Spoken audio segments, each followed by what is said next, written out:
We're still talking about yung ating ganap na pagsuko kay Jesus at yung biyayang matatanggap natin sa Kanya.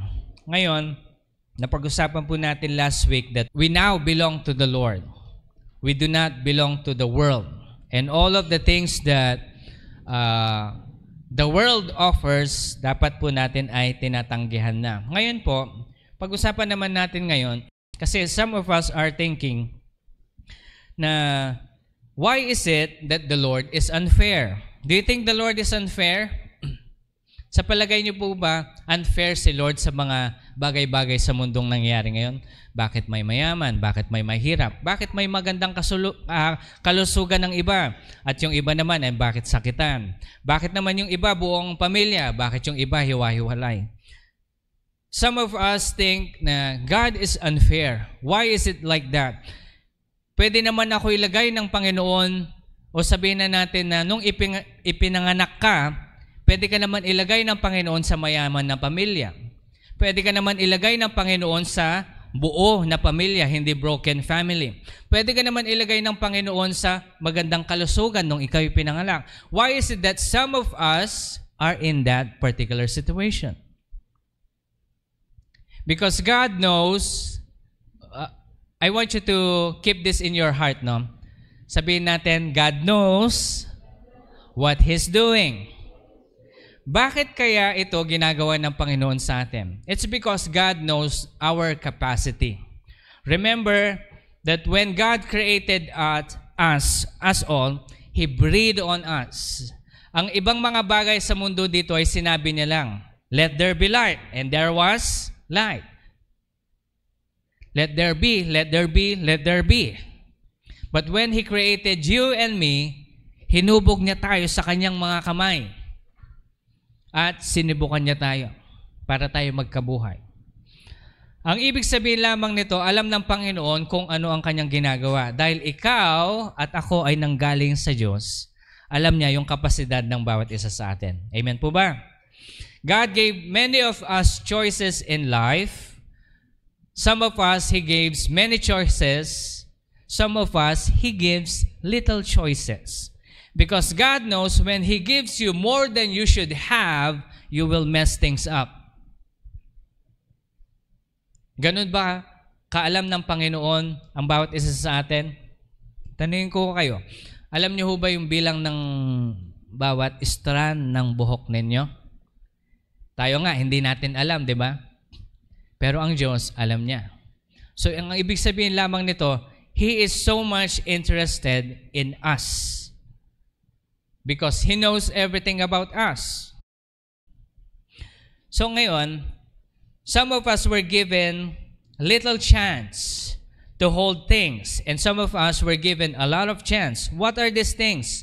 Money, education, licenses, opportunities, and many more. Madaming binigay sa atin ng Panginoon, but God gives us in accordance to our capacity. Just like in Matthew chapter 25 verse 14 hanggang 15, sabi niya dito, for it is just like a man who was about to go in a journey who called his own slaves and entrusted his possession to them. To the one he gave 5 talents, to the one he gave 2, and to the another he gave 1, each according to his own ability. Each according to his own ability. Binigay sa atin ng Panginoon in accordance to our ability. Let me ask you a question. Do you think God wants you to be rich? Do you think God wants you to be poor? Do you think God wants you to have a whole family, hindi broken family? Do you think God wants you to have a lot of things of this world? What do you think? Sige po, sagutin natin yung totoo. Malalaman natin kung nagbabasa kayo ng Biblia. What do you think? Ayoko sumagot, Pastor. Baka magkamali ako. Makinig po kayo mabuti. Iniisip kasi ng iba sa atin, God wants you to be rich. But the truth is, listen to me, wag po kayo masasaktan. God doesn't care. God doesn't care if you become rich, if you become poor. God doesn't care if you're in a broken family or if you are not. God doesn't care if you are in good health or not. Nakasulat ba yan sa Bible, Pastor? Makinig kayo mabuti. All God cares is you growing in Christ. Amen. All God cares is you growing in Christ's likeness. If being poor causes a hindrance for you to grow in Christ, God will remove that poorness out of you. If being rich causes you to be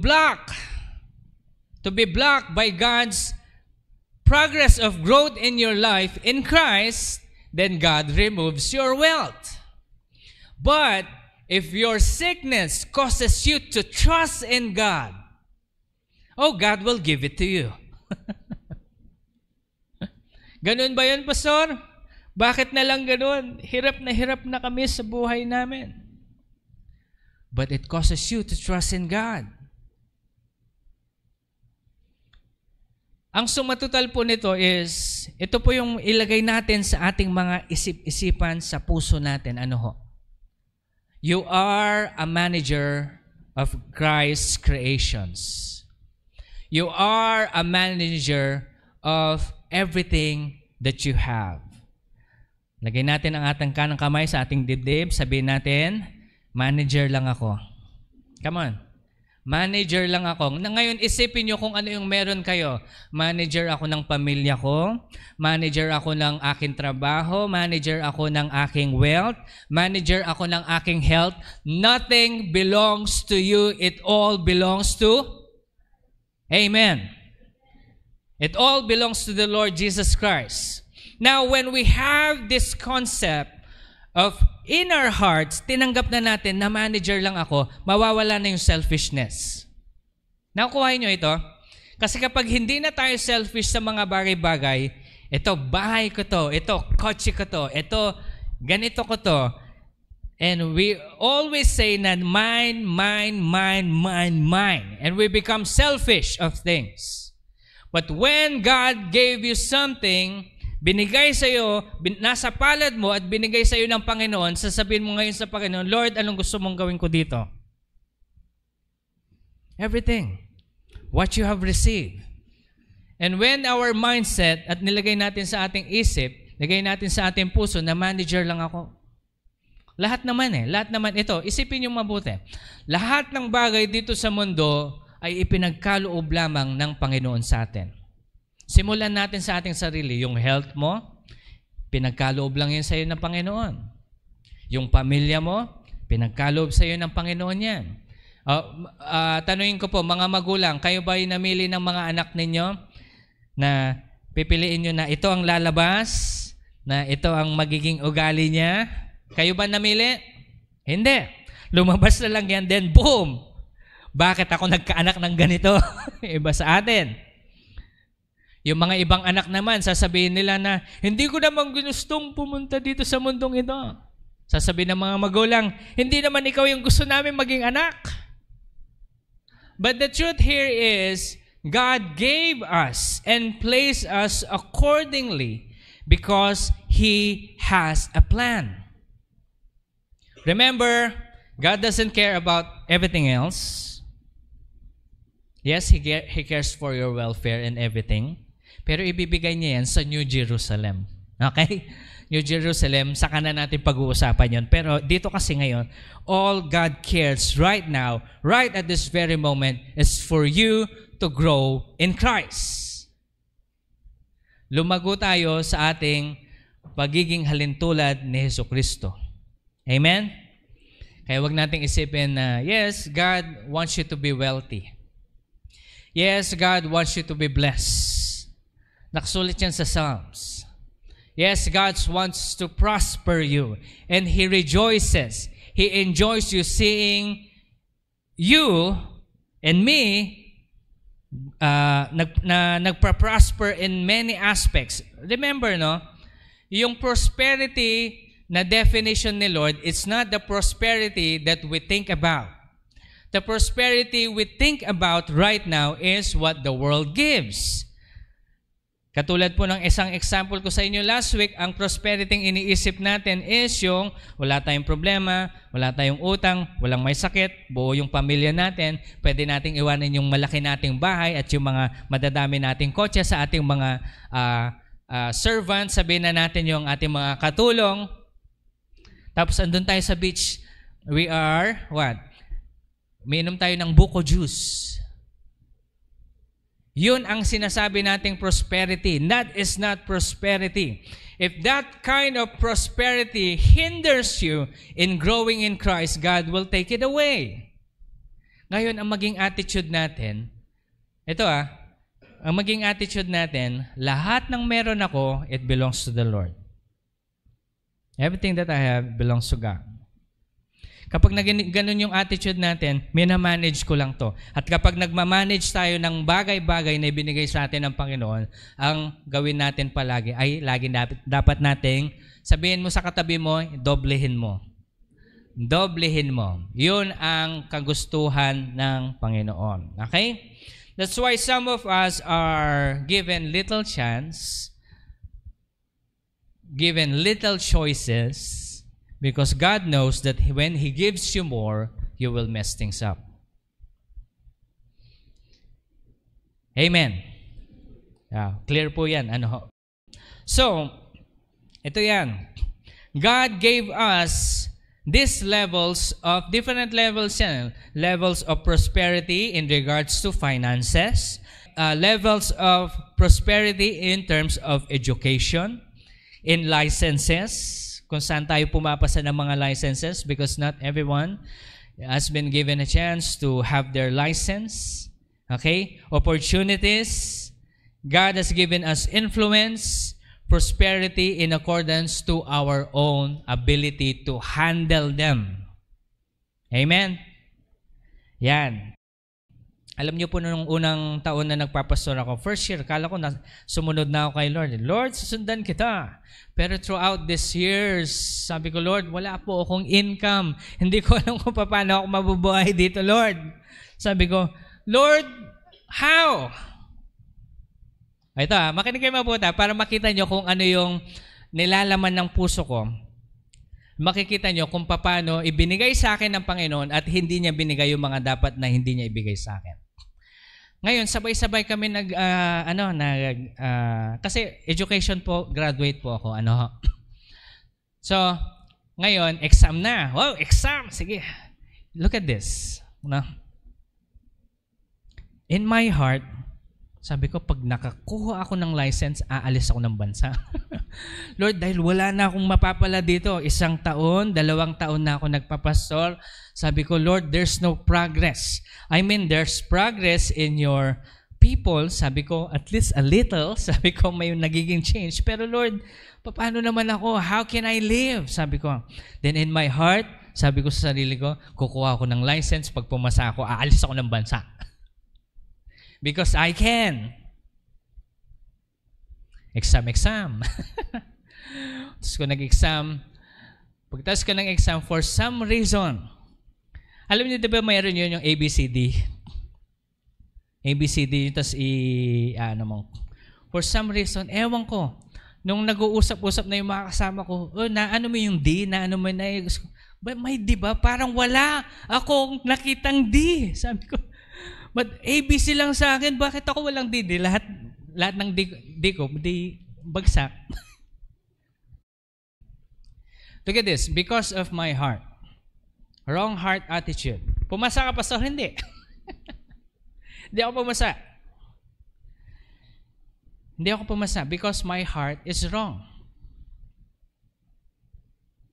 I was being disobedient of where God is calling me. It's hindering me. That license is going to hinder me in my growth in Christ.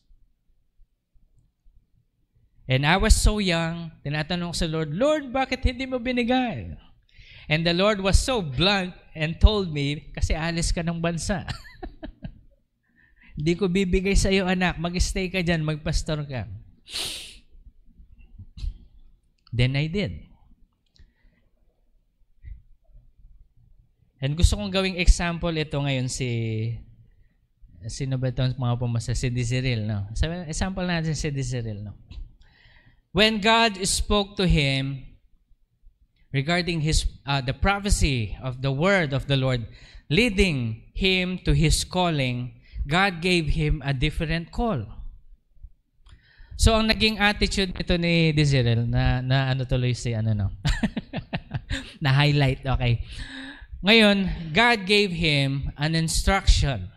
Ito yung maganda po kasi kapag nakikinig na tayo sa Panginoon, kasi susunod lang tayo ngayon sa kanyang direction. Ngayon, sabi sa akin ni Diz na, Pastor, ito yung napag-aralan ko, ito yung natapos ko, kukunin ko pa rin. Pero gusto ko pa rin sundan kung saan yung panawagan ko kay Lord. Tatrabahuin ko pa rin ito.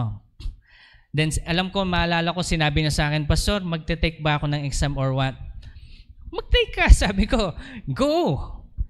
Kasi ang iniisip niya in this situation is, baka hindi ko sundan ang gusto ni Lord kasi ito yung binibigay sa akin ni Lord.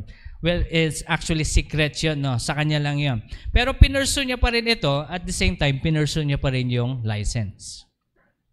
With his heart and a heart of obedience, alam ko napagod siya sa kaka-travel, kung saan man siya pumupunta kasi ito yung mga instructions sa kanya ni Lord para i-pursue yung different career na where God is leading him. Now, because of that heart, na sinusundan niya si Lord, binigay sa kanya ni Lord ito, yung license.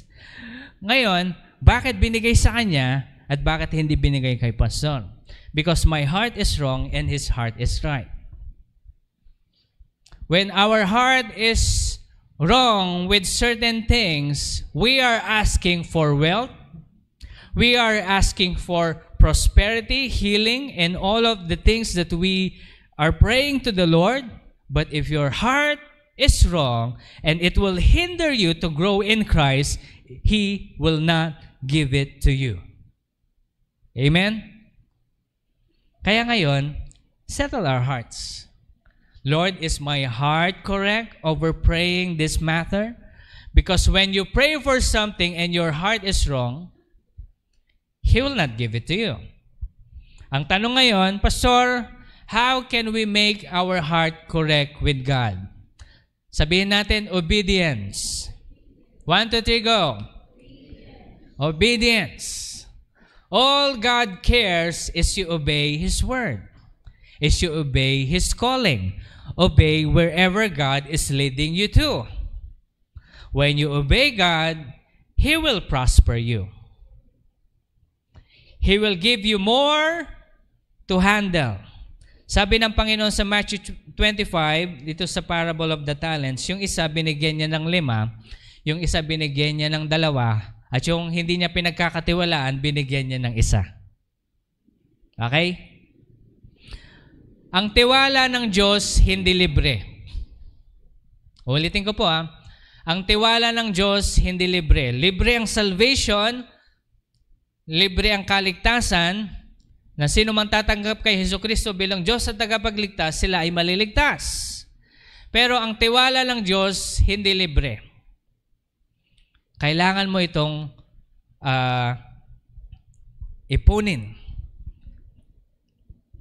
para pagkatiwalaan ka ng Diyos. Pastor, gusto kong pagkatiwalaan ako ng Diyos ng madami. Sino nagsasabi nun?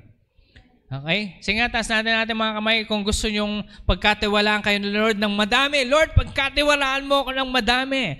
Madaming pera, madaming impluensya, madaming edukasyon, madaming wisdom and knowledge. Lord, pagkatiwalaan mo po ako. Yun yung panalangin natin. Dapat? Tama? Tama mo ba? Ngayon, kapag yan ang panalangin mo, dapat ipunin mo muna yung tiwala ng Diyos. Kasi kapag walang tiwala sa iyo ang Panginoon, hindi ka niya bibigyan ng mas malaki. Basahin po natin sa Matthew 25.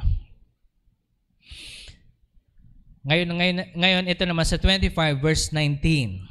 'Di ba una sinabi po ng Panginoon na binigay niya yung isa ng 5, Isa, binigyan niya ng dalawa, yung isa, binigyan niya lang isa, yung hindi niya pinagkakatiwalaan. Ngayon sabi niya dito, after a long time, verse 19, after a long time, the master of those servants returned and settled accounts with them. And the man who have received 5 bags of gold brought the other 5. He said, Master, he said, you entrusted me with 5 bag of golds. See, I have gained 5 more. Anong sabi ng master nila? His master replied, well done, good and faithful servant. Look at this now. You have been faithful with few things. You have been faithful with few things. I will put you in charge of many things. Oh, look at this. Come and share your master's happiness. You have been faithful with few things, and I will entrust you with more. And the Lord says, come and share your master's happiness.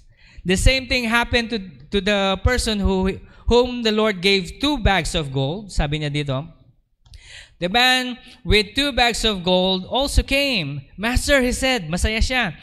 You entrusted me with 2 bags of gold, and see, I have gained 2 more. His master replied, well done, good and faithful servant. You have been faithful with few things. Again, I will put you in charge with many things. Come and share your master's happiness.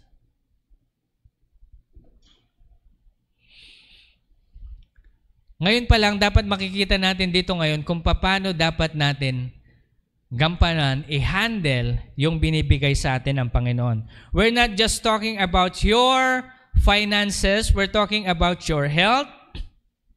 We're also talking about your family, your children, kapag parents na tayo.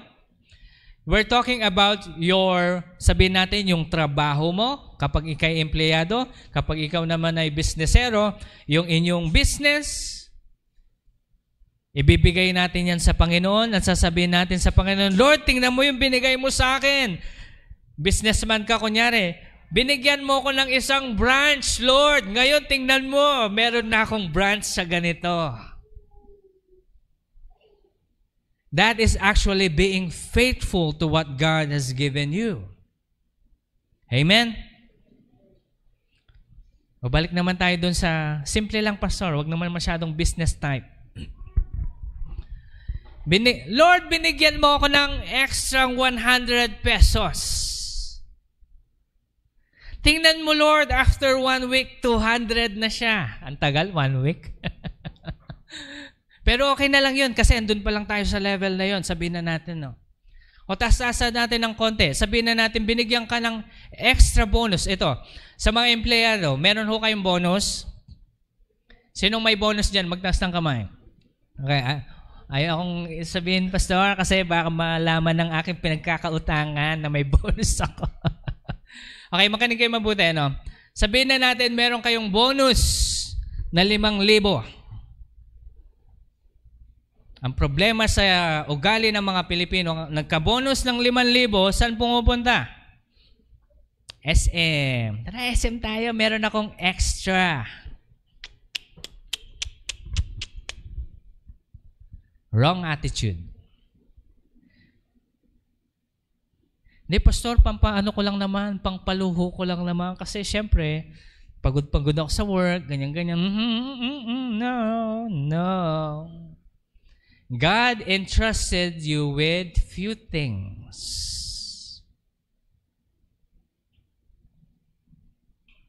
And He is expecting you to double it. Eh, pastor, anong gagawin ko pag na-double ko na ulit? Doon ka na pwedeng gumastos. Remember that every time you have received something from God, make sure you double it. Amen? Verse 24.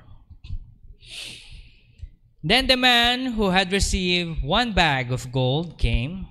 Tingnan ito Master, he said. Tingnan niyo ito. Inakusahan niya pa yung kanyang master. No? Verse 24. I knew that you are a hard man, harvesting where you have not sown, and gathering where you have not scattered seed. So I was afraid and went out and hid your gold in the ground. See, here it is. Here is what belongs to you. Tingnan niyo ito Ibig sabihin, mas masahol pa yung ugali ng mga Pilipino kasi pinagkatiwalaan ka ng Panginoon. Buti ito, tinago niya lang. Tayo, mga Pilipino, ginastos natin. Pero tingnan niyo yung respond ni Lord sa nagtago lang. Okay? His master replied, "You wicked, lazy servant." Anong tawag ni Lord sa mga Pilipino? Wicked times 2, lazy times 2, servant. His master replied, "You wicked, lazy servant.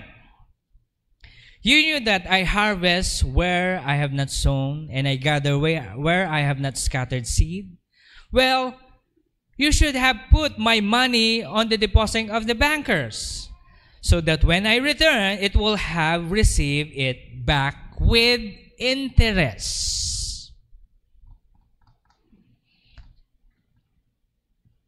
Kapag hindi nyo alam kung paano doblehin ang pera ninyo, saan natin lalagay? Sa bangko. Para may, sabi ni Lord, nakasulat sa Bible, para may interest. Ngayon, bilang wise man and woman of God, maghanap ka ng bangkong may malaking, ano yung malaking interest na bangko ngayon? Tingnan nyo, basta wala nga akong bangko Yan ang problema sa ating mga Pilipino. Nasa kamay na natin ang pag-apply ng bangko, nandito na. Hindi mo na kailangan pumunta ng physical. It's all here to open a bank. Pastor, suggestion, saan naman yung pinakamalaking interest? Mag-ano kayo, sa AMB o kaya Paymaya. Yan, malaking interest nila. Lagay kayo ng pera doon. So far, wala pang nawawala sa akin. Okay? Kahit na online siya.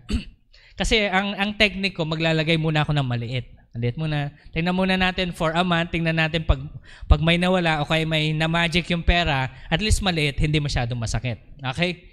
So habang dadagdag, hanggang sa napapansin ko, okay naman, walang problema. Okay? Yung dating bangko ko sa nasiraan tuloy sila, no?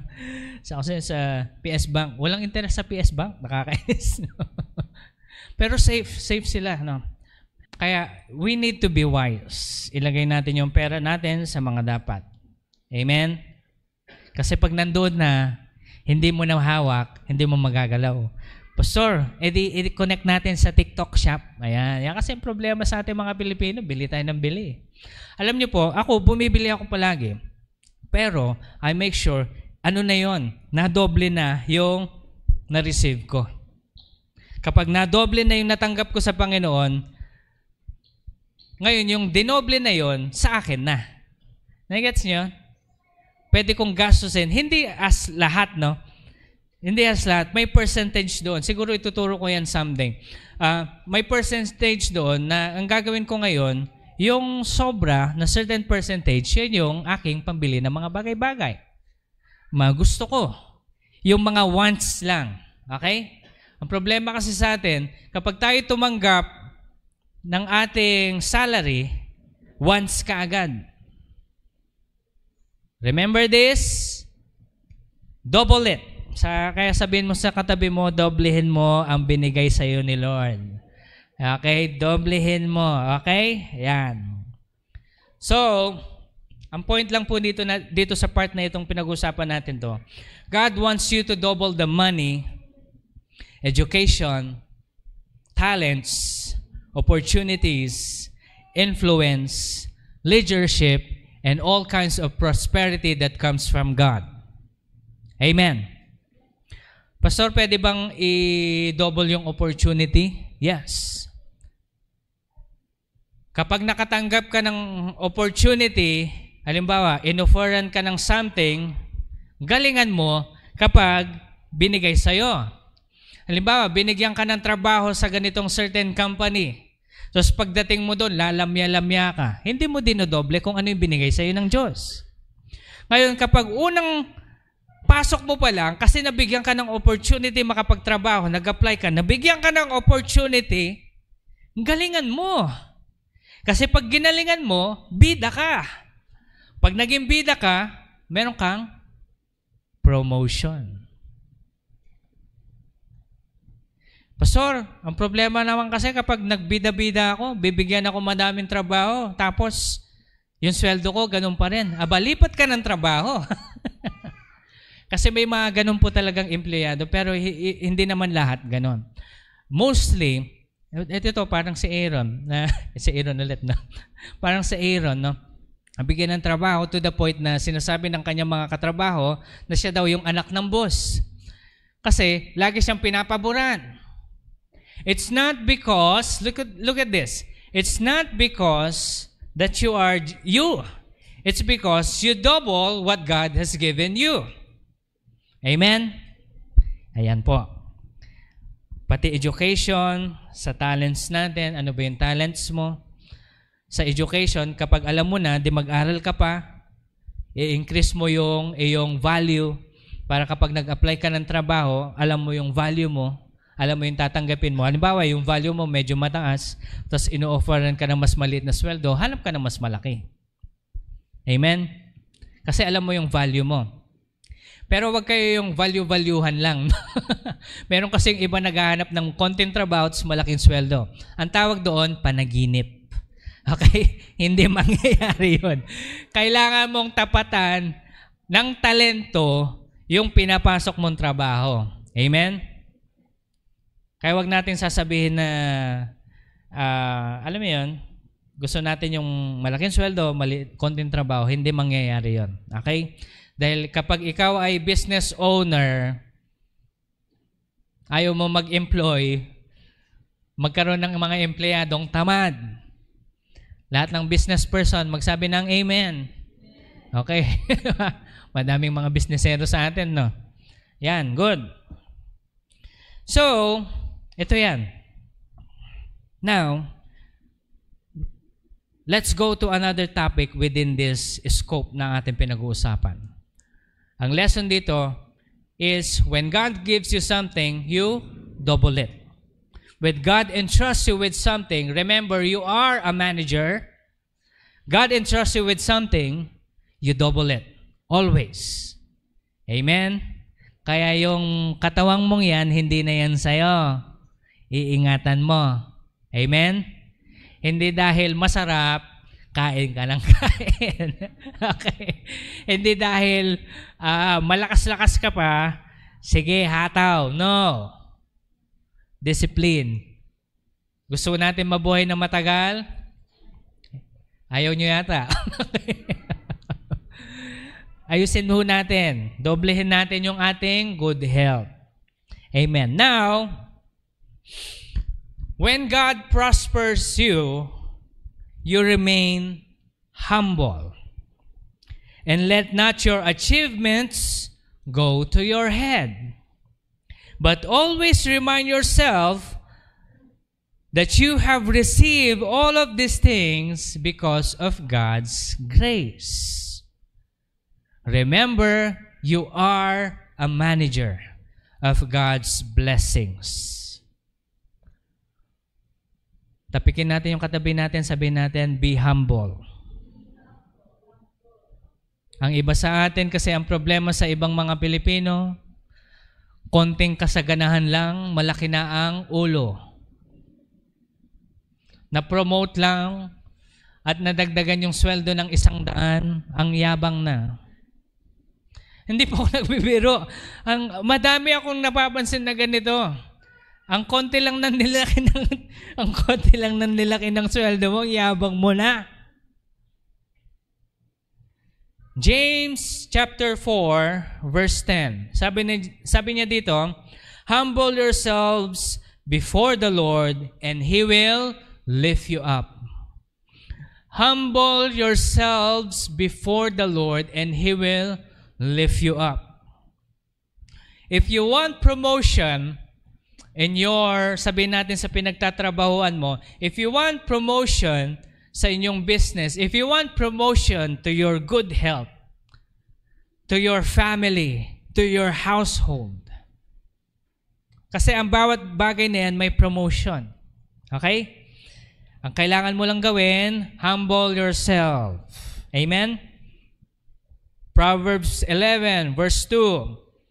When pride comes, then comes disgrace. When pride comes, then comes disgrace. But with the humble comes wisdom. Kapag ikaw ay naging mapagmalaki, ang susunod niyan ay disgrace. Mapapahiya ka. Pero kapag ikaw ay naging humble, sabi ng Panginoon, you will gain more wisdom. Amen? Keep that in our hearts. Colossians chapter 3, verse 12. I-emphasize lang natin tong humbleness. Ano ho? Put on then, as God's chosen ones, compassion, compassionate hearts, kindness, humility, meekness, and patience. Are you seeing this? God is actually telling us to be humble. Kaya habang wala ka pa, maging humble ka na. Kasi kapag nagkaroon ka, pwedeng lumaki ang iyong ulo. Maging mapagmalaki. Okay? 1 Peter chapter 5, verse 6. Humble yourselves, therefore, under God's mighty hand. Then He will lift you up in due time. When you have received something from the Lord, be humble. Humble enough to double it. And when you are saying na lahat ng dinodoble mo na binigay ng Panginoon, lumalaki, ang una mong sasabihin sa sarili mo, manager lang ako. This all belongs to Jesus. Okay, sabihin natin yung sinisweldo nyo. Ngayon, ipikit nyo ang mga mata nyo at isipin nyo yung sinisweldo ninyo. At sabihin mo sa sarili mo, manager lang ako. Kay Jesus lahat to. Amen? Hala. All eyes on me. Pastor, paano yung walang sinisweldo? Pastor, paano yung walang sinisweldo? Ibig sabihin ng Panginoon, mag-umpisa ka kung ano yung meron ka. Sino pong walang pera sa inyo? Hindi ko po kayo bibigyan. Sino pong walang pera sa inyo?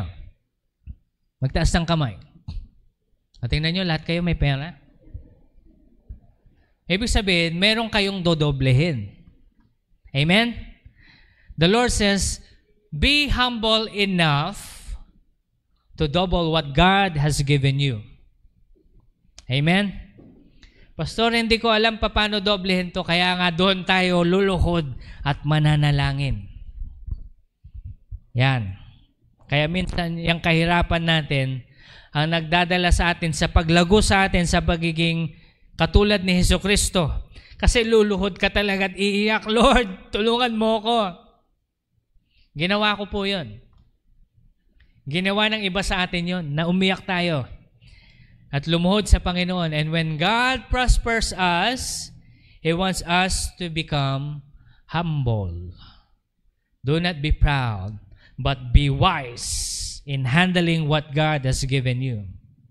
Okay? Paminsan, meron akong natanggap na malaking pera. Sabi ng Panginoon sa akin, anak, itabi mo yan kasi ibibigay ko yan to someone. Sabi, manager, no? Pwede ko sabihin, Lord, pinaghirapan ko naman to. Pinaghirapan ko to. No, hindi ko sinabi yun. Lord, this all belongs to you. Sabi ko, Lord, sige Lord, itatabi ko. Naikwento ko na po sa inyo to before. Then one time, a friend called me around 2020. This year 2020. Around pandemic. Na walang-wala sila. Hindi nila alam saan sila kukuha ng pera. Wala silang panggamot. Kaya nung tinawagan ko siya, sabi ko, ito po yung pinabibigay ni Lord sa inyo. Tinabi ko ito po para sa inyo talaga. Iyak sila ng iyak sa phone. Because they have been praying. Pastor, pwede ba lang ipadala mo na ngayon? Anytime po, anytime. Nasa bangko ko lang. And I'm going to give it to you. And they've been praying for months for that money. And you see, God answered them before anything else. And God uses who? He uses me. At kapag kabigay ko, I was so glad. Lord, I feel fulfilled. Pastor, nawalan ka naman ng pera. No. After that day, God gave me a lot of opportunities to the point that I became afraid of opportunities. Natakot ako kasi hindi ko alam kung paano i-handle. Lord, sabi ko sa kanya, Lord, dahan-dahan lang po. Hindi ko alam i-handle paano lahat kasi gusto kong sagutin lahat, gusto kong oohan lahat. Pero sabi ni Lord, wag lahat anak. Pinapakita ko lang, sabi niya sa akin, how faithful I am to you. And if God is faithful to me, you are the same. Because the blood of Jesus that was poured unto me also is poured upon each one of us. I am no different from each one of us. Kaya ang gawin po natin, pag prinasper tayo ni Lord, be humble enough to share it to the people of God or to those who are in need. Amen? Amen po ba? So, what comes after pride? Proverbs 16:18 says, pride goes before destruction. Kung gusto nyong masira kayo, maging proud kayo sa kung anong meron kayo. Kaya pag kayo binigyan ng sasakyan ng Panginoon, huwag nyong mamatayin yung mga naglalakad lang nakakilala nyo. Sasabihin nyo, naglalakad ka lang? Cheap. No. Naka-experience kami ng ganon. I'm telling you, ang kapal ng mukha.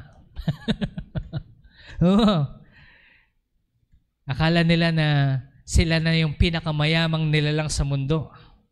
Eh, hindi nila alam, nagja-jogging lang ako. I'm doubling my health. Hindi ako naglalakad o nagja-jogging just because wala akong pera.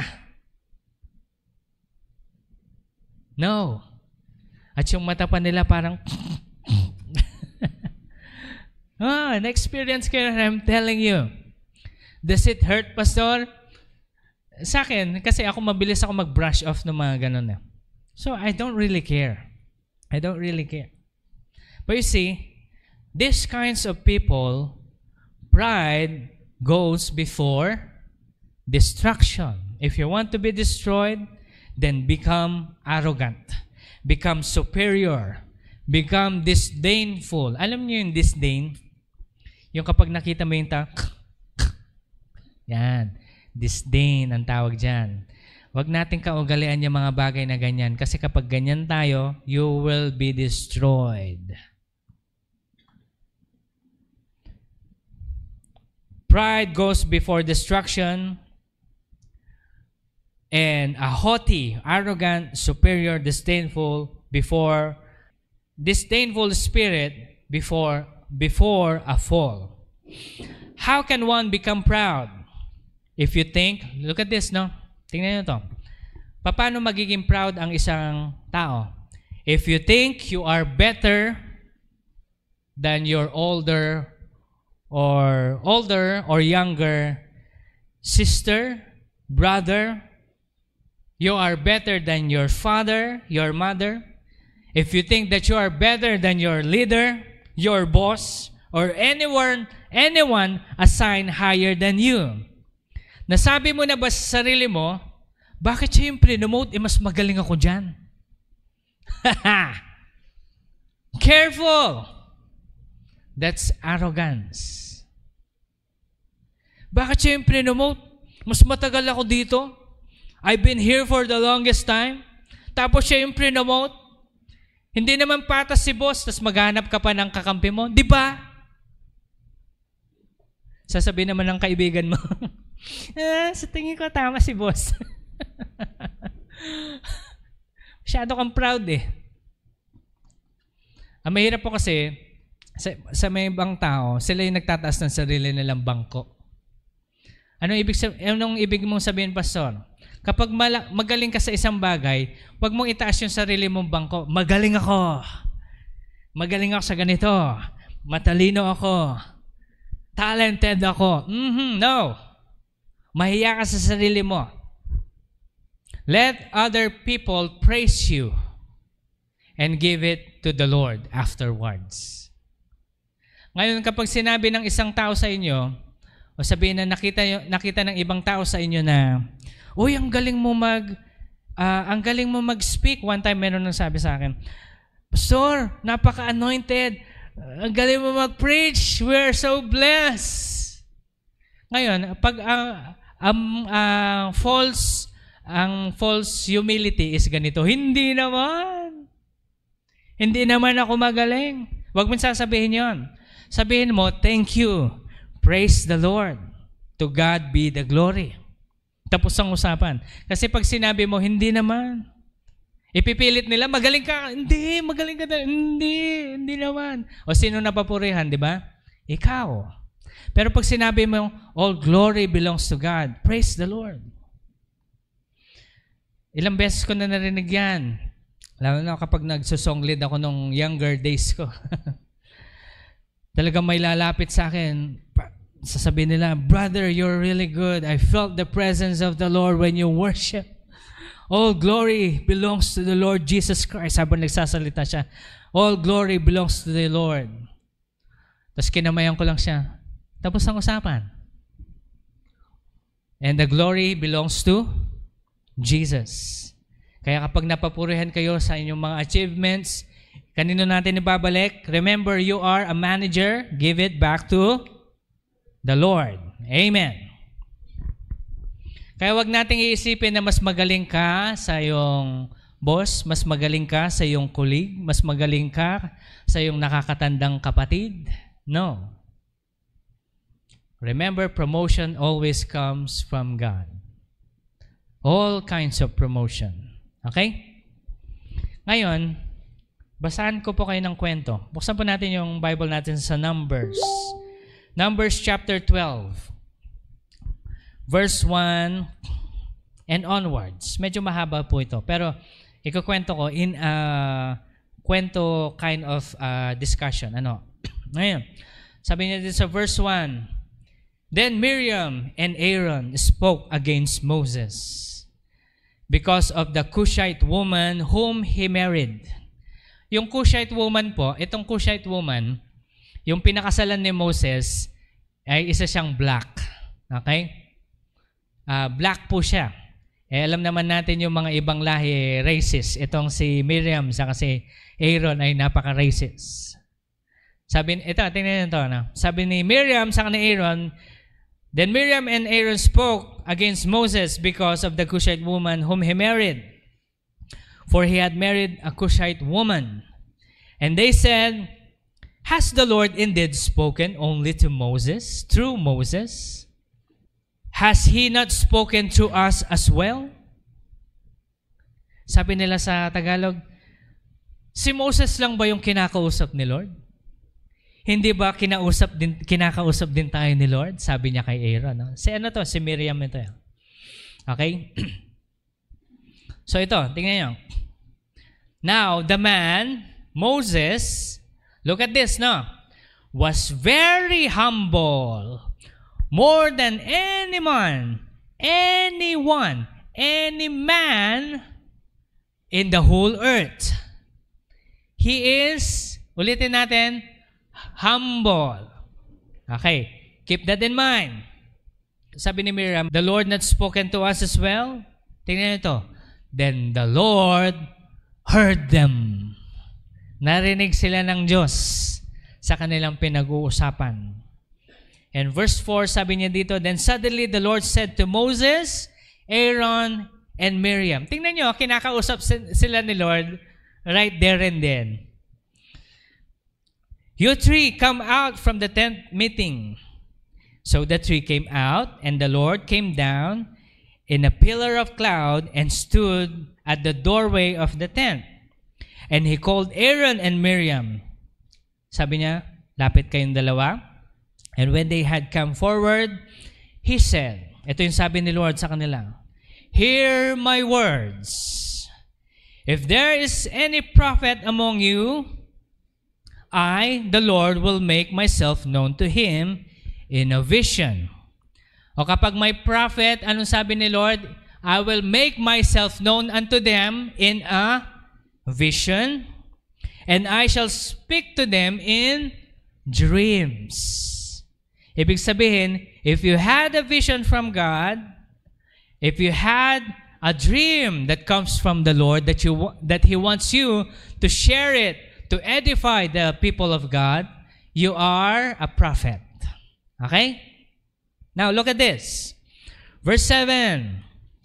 Sabi ni Lord, "Not so with my servant Moses. He is faithful in my household. With him I speak mouth to mouth." Prophet ka kapag meron kang visions and dreams from God. But the Lord speaks to Moses mouth to mouth, ibig sabihin face to face. Kasi minsan nangungusap sa atin ng Panginoon through visions and dreams. Words of prophecy. At sometimes meron tayong mga panaginip na hindi natin maintindihan. Ibig sabihin, kinakausap ka ni Lord. Ibig sabihin, you have a calling of a prophet. Pero sabi ni Lord, hindi nyo katulad si Moses. Si Moses, nag-uusap kami face to face. He is faithful. We're close. Parang sinasabi ni Lord sa kanila, we are close. Moses and I are close. You, not. Yun yung sinasabi ni Lord kay Miriam saka kay Aaron. Verse 8. "With him I speak mouth to mouth, even openly, not in dark sayings. And behold, and he beholds the form of the Lord." Look at this. Moses beholds the form of God. But God came down to Miriam and Aaron through a pillar of cloud. But with Moses, he sees the form of God. Ibig sabihin, ang point lang ni God dito, we're close. Close kami ni Moses. To Aaron and Miriam, hindi tayo close. Parang ganon. Okay? So ganito. Then sabi ni Lord sa kanila, "Why then are you not afraid? Why then are you not afraid to speak against Moses?" Look at this. No? I want you to keep this in your heart. Kapag ang isang mananampalataya ay napaka-close kay Lord, do not speak against them. No. Kaya sabihin na natin may pastor, tapos may mali siyang sinasabi, don't speak against them.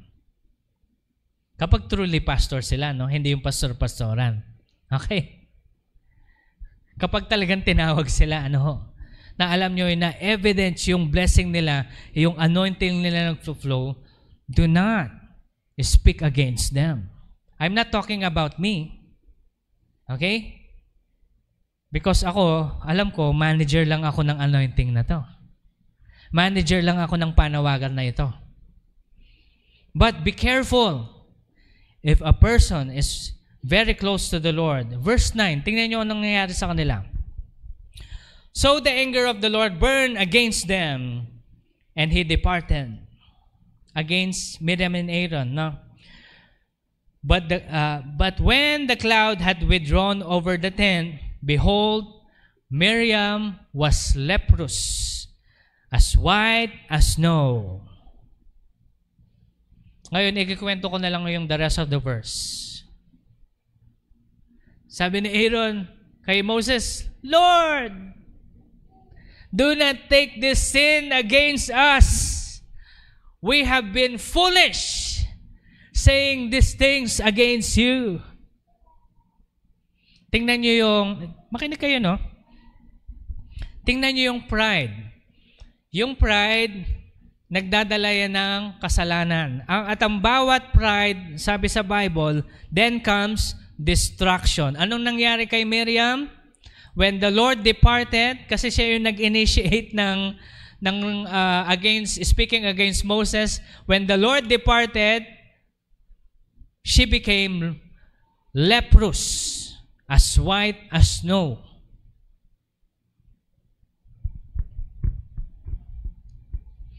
Ano nangyari? Si Moses, listen to this, no? Si Moses, kapatid niya pa rin si Miriam. Ate niya. So, si Moses, hindi siya nag-rejoice sa kaparusahan ng kanyang kapatid. Hindi na sinabi, yan, bagay mo. Pero sa atin, gusto natin yung kapag may nagrebelde sa atin, kapag napunta sila sa kapeligrohan, yan kasi. Pero si Moses, look at this, humbleness. Sabihin natin ulit, humbleness. Okay, keep that in your heart. Humble, be humble. Moses was humble enough that when Aaron pleaded to him, pray to the Lord, that she may not be like the one who's dead, body half eaten. Moses sighed. Sabi niya, Lord, have mercy upon them. He prayed for them. Pero tingnan niyo, God is still a righteous judge. Sabi niya kay Moses, sige, I will heal her, pero palabasin mo siya sa camp for 7 days. Hindi siya makikihalubilo sa inyo for 7 days. So, one week nasa labas ng camp si Miriam. Kasi baka mahawaan yung iba. Nakatakbo ba si Miriam kahit nag-repent siya? Nakatakbo ba siya sa consequence? Hindi. Look at this, people of God. Gusto kong tingnan nyo yung boss nyo. Sinong empleyado dyan? Gusto kong tingnan nyo yung boss ninyo. God made them in a higher position than you because God wants you to be humbled in their leadership. Amen? God wants you to be humble in my leadership. Not just in this church, para sa mga teacher natin makikinig, mamaya, God also assigned me to be higher than you. Because in my leadership, God is going to humble you. I want you to think about your boss right now. God placed you there because He wants you to be humble in their leadership. So speak not against your bosses. Pastor, hindi mo naman kilala yung boss namin. Masamang tao yun. Ang daming ang babae. Do not speak against them. Pastor, hindi naman sila Kristiyano katulad ni Moses. It doesn't matter. Ba't ka dyan nag-apply? In the first place. Hindi kasi dito ako nilid ni Lord. Then be humble in that particular job. Speak not against them. Sinasabi ko po ito sa inyo so that you could be saved from your own destruction. Kasi oras na ikaw ay nagmalaki, mas magaling nga ako sa boss ko eh. Pag wala ako dyan sa pinagtatrabaho ko, babagsak yung kumpanya nila pag wala ako. Do not be proud. Remember the talent and the blessing of gift of wisdom that you have right now comes from God. Ulitin natin, manager lang ako. Sabihin natin sa ating sarili, manager lang ako. Okay? Hindi ito sa akin. So speak not against this people whom is above you. Gusto ko po itong makita nyo, before ako napunta sa posisyon kung nasaan ako, ayaw akong mag-lead. I don't want to lead. Masayang-masaya ako nung nasa Clarkview kami. Pag gitara lang ako. Yun lang yung gusto ko. Gitara, next week, aral ng chords, pabalik. I'm serving the Lord with all of my heart. Yun lang yung gusto ko. Ayoko mag-lead. Pero nung tinawag ako ng Panginoon, anak, gusto ko magpastor ka. Lord, ayoko. Sabi ko kay Lord, hindi ko kaya. Pero the Lord told me, I will teach you. Naikwento ko na po ng ilang beses sa inyo na kahit yung mga kaibigan ko nagtataka, parang hindi na ikaw yan. Mahihain ka, hindi ka tumatayo sa harap ng mga tao. I know, this is the anointing of God. And it doesn't belong to me, it belongs to the Lord. I'm just but His servant. Manager ba? Sabi ko nga kay Pastor Steven, sabi ko sa kanya, Pastor, sabi ko, if God will lead me, I will gladly serve you. Serve you in anything. Kasi nagtataka siya sa akin, sabi niya, Pastor ka na, you don't need to carry my bag, you don't need to do this for me, sabi niya sa akin. Sabi ko, Pastor, I will serve you as much as I can because I love being a servant. So much so, sabi ni Lord sa akin, I want you to lead. Ayoko po mag-lead. Ayoko maging pastor. Ayoko din maging presidente ng school, pero ako yung nilagay ni Lord. Okay? Binibigay ko sa mga kapatid ko, ayaw din nila. Kayo na. Pero sabi nila sa akin, ikaw ang mag-lead. And here I am. And you know what? When God has given you something, handle it well. Ano yung natutunan natin ngayon? When God gives you something, number 1, double it. And when God prospers you, anong gagawin natin? Be humble. Be humble. And speak not against those who are in authority over you. Never. I'm not telling you to respect me because respect is earned. If you think I have not earned your respect, then don't. Pero the fact that God has placed me where I am right now, I'm just telling you, be careful. Be careful. Kaya kapag may naririnig kayo na ibang mga tao, halimbawa, ito, sabihin na lang natin sa loob ng pamilya ninyo. Sino ang authority sa loob ng family? Sinong pinaka-head? Tatay. If anyone is speaking against the father, stop it. Hindi maganda yan. Hindi mali kasi yung ginagawa niya. No. Do not start a rebellion, lalo na kapag nanay ka. Lahat ng mga nanay magsabi ng Amen. O mga nanay, kapag alam ko may mga pagkakamali din ng mga tatay, at alam ko kadalasan wala sila sa hulog, okay? Makinig po kayo mabuti. Wag niyo pong i-encourage ang mga anak niyo na magalit sa tatay. Yung tatay mong yan. Wala nang nagawang matino. Hindi na inayos ang boy. Siya.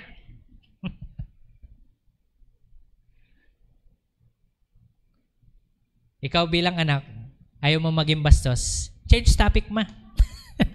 Change topic. Change topic para hindi ma-build up yung disrespect. Amen? Sa ating mga anak naman, against our parents.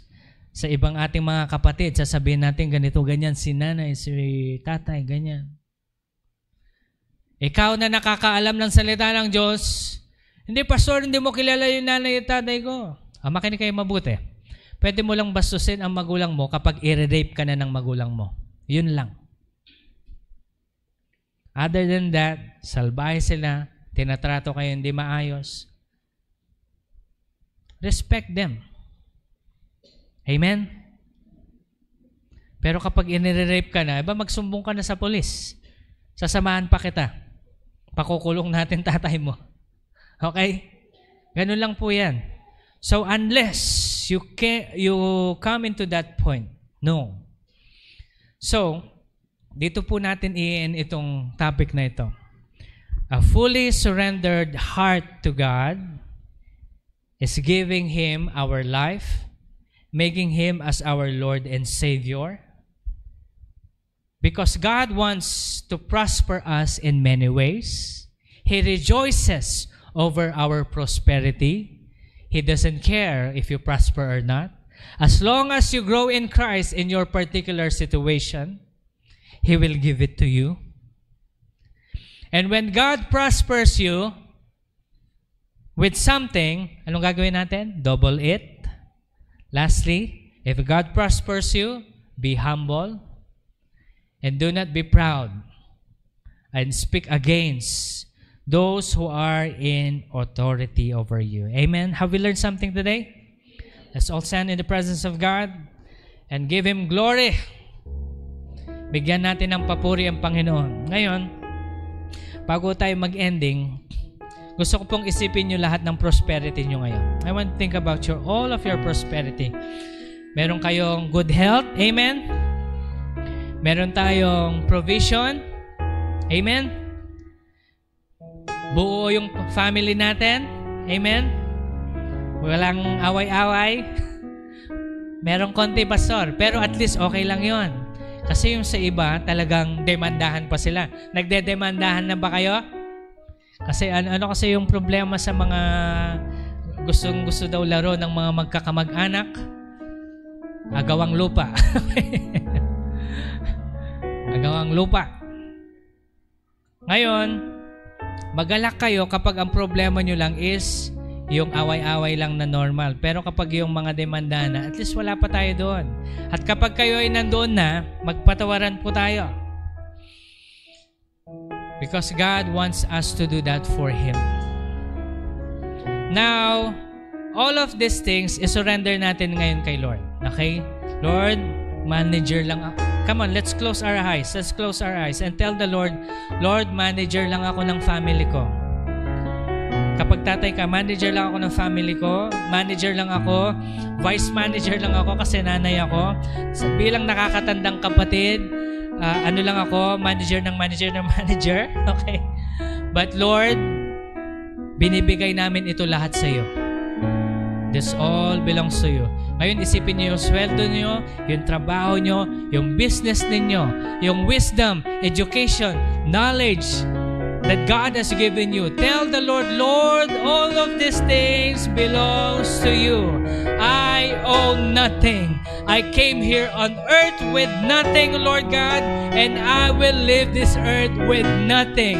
All I have is you, Jesus. Ikaw lang, Panginoon, at wala na po akong ibang hahanapin pa. So, Lord, teach me your ways.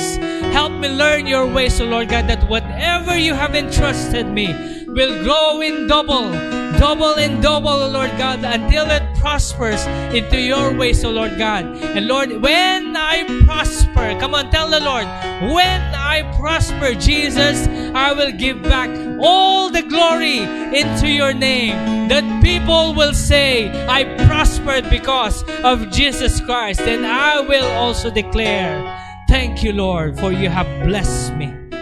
Marami pong salamat, Panginoon, for you are true to your words. You have blessed us with many things. And Lord, we believe that you are going to entrust us with many things. The Lord is speaking to me. Nangungusap ang Panginoon sa akin. At sabi ng Panginoon sa bawat isa sa atin, to all of you who want to progress, says the Lord, give me your heart wholly. Surrender yourself to me wholly. All that you have, Give it to me, says the Lord. Be disciplined and learn my ways.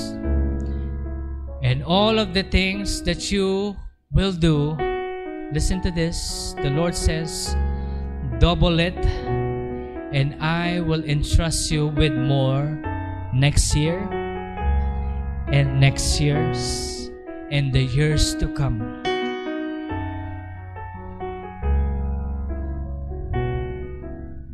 Lord, we give you our hearts and we surrender everything into your hands. Ikaw po ang mapupurihan sa lahat ng bagay. So today, O God, we give you back all the glory and honor and praise. We give you our praise. In Jesus' name we pray. Amen and amen. God bless you all po. Magandang umaga po sa bawat isa.